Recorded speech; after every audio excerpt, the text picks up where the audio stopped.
आज हम शेष प्रकाश के साथ हैं और इससे मुलाकात लास्ट टाइम हिमाचल में हुई थी। आज से 2-2.5 साल हो गए उसको, जहाँ पे भुट्टा बेच रहा था। भुट्टा बेचने वाला वीडियो बहुत वायरल हुआ था और हमने पूछा था कि कितने का भुट्टा बेचता, और हमने कैलकुलेशन लगाई थी एक दिन में इतने भुट्टे भेजते हैं तो शादी इसकी जल्दी होनी चाहिए।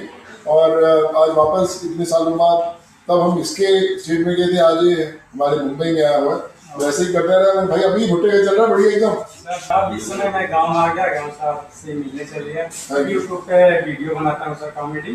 तो भुट्टा चल रहा नहीं चल रहा? नहीं, भुट्टा चलते रहे, यूट्यूब के जगह में धंधा नहीं बंद करना।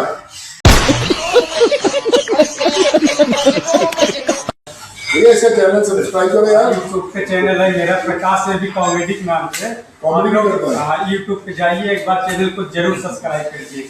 फिर भुट्टा देगा इनको खाने को? भुट्टा तो जरूर आपको देंगे, आप लोग से तैयार रहिए। हर सब्सक्रिप्शन के लिए एक भुट्टा भेजेगा, ठीक है भाई। ये